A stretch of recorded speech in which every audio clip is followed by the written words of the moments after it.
Subscribe to Film Companion for your film fix. Hit the bell icon so you never miss an update. Hey guys, and welcome to another Streaming with Suchin. How's everyone holding up? You know, there's a lot of talk nowadays about how the current pandemic is going to affect the film industry with that whole theatrical versus streaming debate. But do you want to know what I'm really curious about? How is all of this going to affect the kinds of movies we make? Like, personally, I think every movie genre is going to see some major changes. From now on, the hero in every action film is definitely going to be a doctor.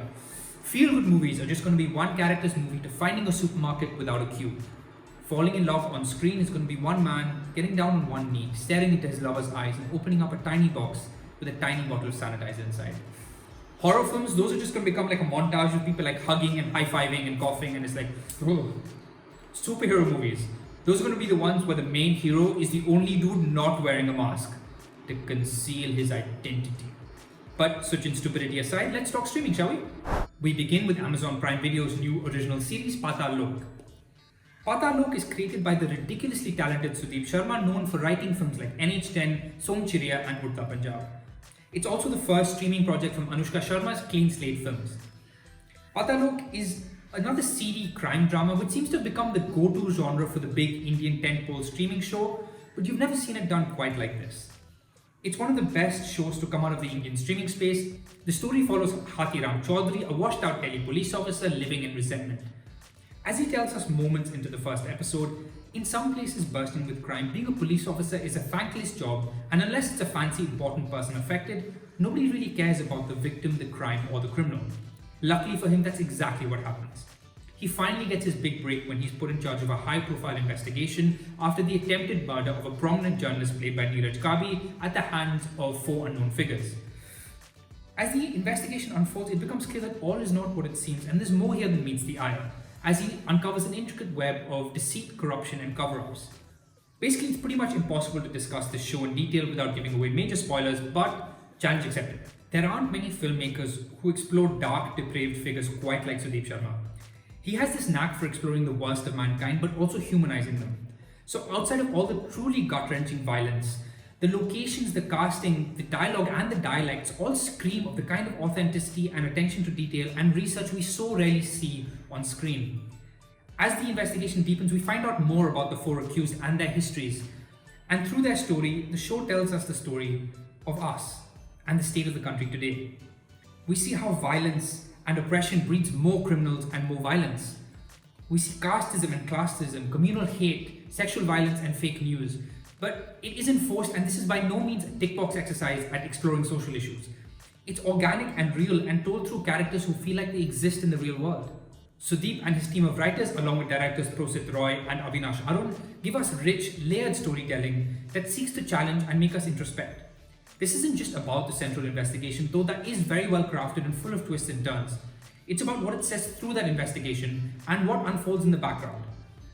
It's also rare to see great actors get material worthy of their talents, but here every performer is firing on all cylinders and even the smallest characters shine. Paatal Lok is driven by a fantastic performance from Jaideep Ahlawat as the desperate, determined everyman cop who uncovers the horrors of the system. Equally impressive are the 4 accused, played by Abhishek Banerjee, Asif Khan, Meram Bam Singh and Jagjit Sandhu. My only gripe with the show is I felt certain episodes needed to pack more of a punch and end on those big cliffhangers we've all come to expect. But the more you watch it, the more you realize the show really isn't looking to sensationalize or rely on big twists. It's looking to capture real life and talk about the state of things. In the end, Paatal Lok is about the system around us and all the things in our society designed to divide. It's a tough show to process and leaves you with a bad taste in your mouth, but it's worth it because every once in a while we get to see great storytelling, meeting great writing, and talented actors all coming together to create something special. Next up, we come to the new show on Eros Now, A Viral Wedding. While most of us have been busy binge watching shows over the last few weeks in lockdown, a bunch of cool artists came together to make one. A Viral Wedding is the first show made in lockdown about the lockdown, and it's such a cool idea. Under the guidance of Raj and DK's Raj Nidhimoru, the show is written and directed by actress Shreya Dhanvantri, who you may have seen in shows like Ladies' Room and The Family Man. A Viral Wedding follows the story of Nisha, a social media influencer who's forced to cancel her wedding when, like us, she finds out the country just went into lockdown. They say art is meant to capture a moment in time, and this does just that, as we watch a show about characters who are experiencing exactly what we are in real time, and it's an insanely cool concept. It's also a very impressive endeavor because all of the actors had to shoot their portions individually and then it all had to be stitched together.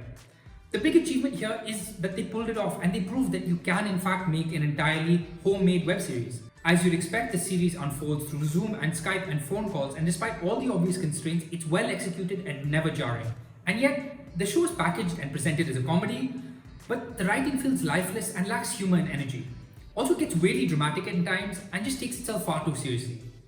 There's so much humor to be mined from life in lockdown and the big Indian wedding going to hell, but this barely scratches the surface and I just wish the writing lived up to the idea.